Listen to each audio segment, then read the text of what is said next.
Halo guys, kembali lagi dengan saya Evan. Di video kali ini saya akan mengupas alur cerita film yang berjudul Hitler: The Rise of Evil. Film ini menceritakan kehidupan Adolf Hitler sejak masa kecilnya hingga naiknya kekuasaan Nazi di Jerman pada tahun 1933. Lalu bagaimanakah kisah selanjutnya? Ya udah guys, tanpa berlama-lama, ini dia alur cerita filmnya.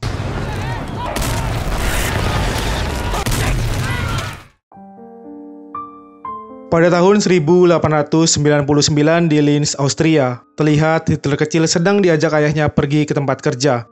Dan diketahui ayah Hitler saat itu sedang bekerja di Biro Pertahanan Negara. Setelah cukup lama bekerja di Biro Pertahanan, ayah Hitler yang bernama Alois Hitler memutuskan untuk pensiun dan memilih untuk bekerja sebagai petani lebah. Hubungannya yang tidak baik dengan ayahnya tersebut membuat Hitler sangat membenci ayahnya. Bahkan di suatu hari, Hitler yang sangat marah nekat untuk membakar sarang lebah milik ayahnya. Dan hal itu membuat ayahnya seketika sangat marah. Singkatnya, saat mereka sedang makan bersama, ayah Hitler tiba-tiba terkena serangan jantung dan akhirnya ia pun meninggal.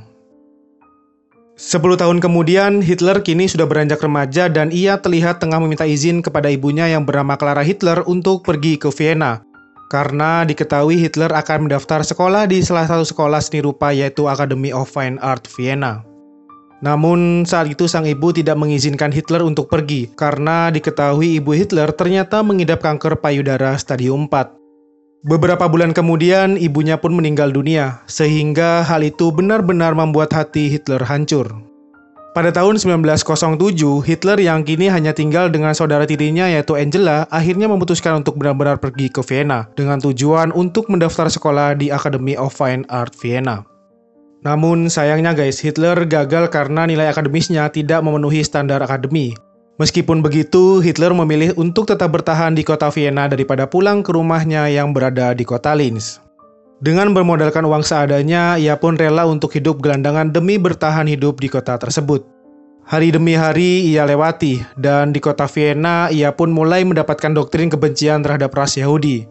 Karena saat itu sebagian orang Yahudi sejahtera, sukses dan hidup makmur, sedangkan orang pribumi di sana malah hidup miskin dan sangat menderita.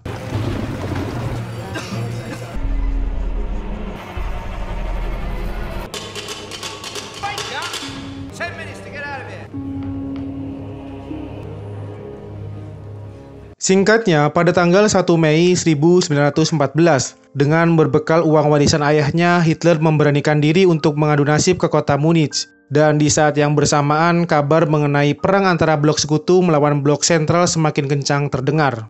Hitler yang mempunyai jiwa nasionalisme yang sangat tinggi memutuskan untuk menjadi tentara sukarela. Hingga pada tanggal 29 Oktober tahun 1914, ia bersama tentara pasukannya dikirimkan ke medan pertempuran.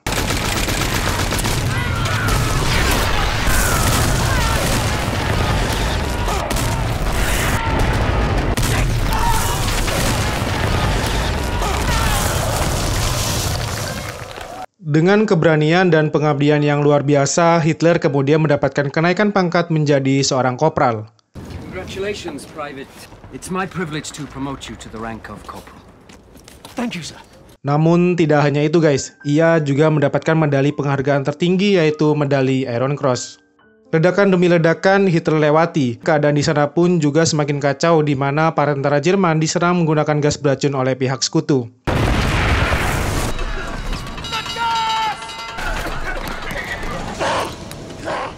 Akibat serangan itu, banyak sekali tentara Jerman yang tewas dan terluka. Salah satunya yang terluka yaitu Hitler, di mana ia mengalami kebutaan sementara dan ia pun harus dirawat di rumah sakit hingga beberapa bulan. Pada tanggal 10 November 1918, saat itu Hitler masih dirawat di rumah sakit. Ia dan para pasien lainnya mendapatkan kabar bahwa Jerman akhirnya setuju untuk menyerah kepada sekutu, dan itu berarti Perang Dunia Pertama akhirnya pun berakhir. Hitler yang masih belum bisa menerima semua kenyataan tersebut terlihat begitu frustasi dan berniat untuk membalaskan dendam kepada sekutu. Setelah Perang Dunia Pertama berakhir, Hitler memutuskan untuk kembali ke Munich, dan pada saat itu keadaan Jerman sangat kacau. Pemberontakan terjadi di mana-mana. Mereka terbagi menjadi beberapa kubu, di mana para komunis benar-benar ingin membuat pemerintah baru berlandaskan Soviet. Hingga akhirnya pemerintah pusat mengirimkan pasukan milisi pembebasan yang dipimpin oleh Kapten Ernest Röhm. Dan singkatnya, pasukan milisi pembebasan berhasil mengambil alih kota Munich dari para komunis.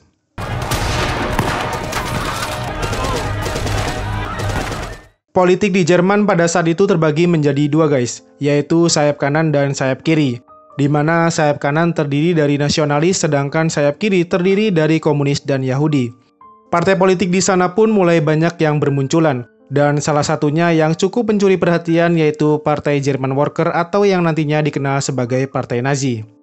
Hitler yang pada saat itu masih bergabung menjadi tentara Jerman diperintahkan oleh atasannya untuk menjadi tentara intelijen, yang ditugaskan untuk menyebarkan paham-paham nasionalis, dan secara khusus diperintahkan untuk menyusup ke Partai German Worker, yang merupakan partai sayap kanan atau nasionalis.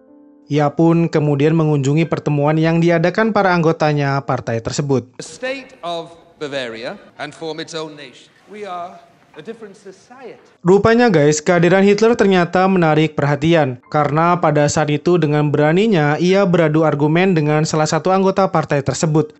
Dan nampaknya argumen serta pemikiran Hitler benar-benar memikat sang pendiri Partai German Worker yaitu Anton Drexler. Hingga akhirnya Hitler pun diminta untuk bergabung dengan partai tersebut. Hitler yang merasa sejalan dengan visi dan misi Partai German Worker, ia pun menerima tawaran tersebut. Dan hebatnya guys, hanya butuh waktu 2 bulan saja, Hitler berhasil menambah anggota partai dari yang awalnya 50 anggota menjadi 200 anggota. Dalam sekejap, ia pun menjadi orang terpenting kedua di Partai German Worker. To destroy us and take over our lives, stripping us of our saving, unwelcome, unwanted, and they are everywhere. For the invaders will become the victims. Karir politiknya yang terus berkembang pesat membuat Hitler memutuskan untuk keluar dari tentara intelijen, dan kini ia benar-benar fokus terhadap Partai German Worker. Kehebatannya dalam berorasi membuat Hitler dan Partai German Worker semakin dikenal oleh masyarakat. Kepopulerannya terus meningkat pesat hingga akhirnya Partai German Worker mengganti namanya menjadi Partai Nazi. Hitler dan Partai Nazi terus mengumpulkan kekuatan, di mana kali ini Hitler berusaha mengajak Kapten Ernest Röhm beserta pasukannya untuk bergabung. Dan tanpa pikir panjang, Kapten Ernest Röhm pun setuju untuk bergabung dengan Partai Nazi. Tidak hanya itu guys, Hitler juga berhasil membuat para kaum elit Jerman terkesima, dan akhirnya memilih untuk bergabung dengan Partai Nazi. Salah satu kaum elit Jerman tersebut adalah Ernst Hans, di mana Ernst dengan begitu bersemangat mengatakan ke Hitler bahwa dirinya bisa membuat Hitler jauh lebih populer dari sekarang, asalkan Hitler mempunyai ciri khas yang mudah diingat oleh masyarakat. Mendengar saran tersebut, Hitler pun memutuskan untuk mengubah penampilannya, di mana ia kemudian mencukur sebagian kumisnya dan hanya menyisakan bagian tengahnya saja. Tidak hanya itu guys, ia juga membuat logo Partai Nazi yang diambil dari lambang swastika.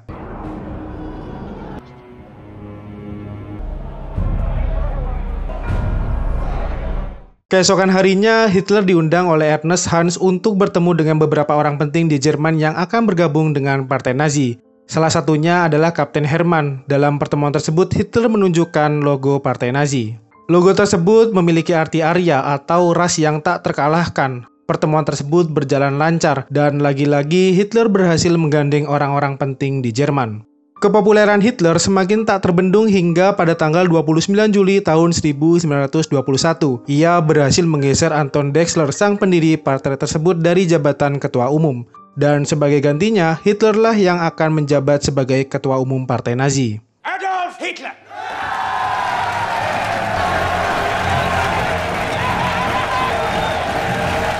Melihat perkembangan partai yang sangat besar, Hitler bersama komisaris Bavaria bernama von Kahr, kemudian Jenderal von Lassa dan Kolonel Caesar membuat rencana untuk melakukan pemberontakan terhadap pemerintahan pusat di Berlin. Ia juga meminta bantuan dan dukungan dari Jenderal Besar Erich von Ludendorff untuk ikut bergabung ke dalam Partai Nazi dan juga dalam pemberontakan tersebut. Hingga pada akhirnya Jenderal Besar Erich von Ludendorff setuju untuk ikut bergabung.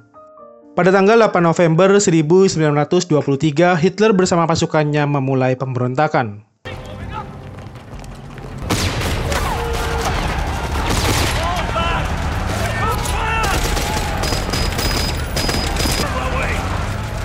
Namun di tengah pemberontakan tersebut, Komisaris von Kahr, Jenderal von Lossow, dan Kolonel Caesar ternyata berkhianat kepada Hitler. Mereka bertiga justru memihak pemerintahan pusat dan menolak bekerja sama dengan Hitler.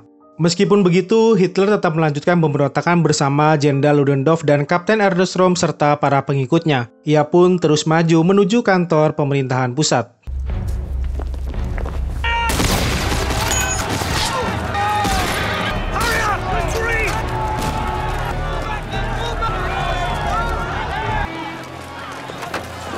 Hingga pada akhirnya pemberontakan tersebut gagal, dan para petinggi partai Nazi banyak yang ditangkap termasuk Hitler, dan ia pun kini mendekam di penjara sembari menunggu sidang digelar.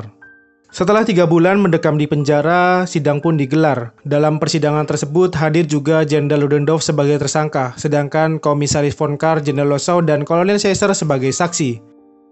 Sidang pun dimulai, satu persatu tersangka diberikan pertanyaan, hingga tiba saatnya Hitler yang diberikan pertanyaan. Dan ia pun mengakui semua perbuatannya tersebut, tetapi lagi-lagi kehebatannya dalam berorasi benar-benar diperlihatkan dalam persidangan tersebut, sampai-sampai para hakim pun dibuatnya terkesima. Simply taking back, I was supported by Kommissar Kahr.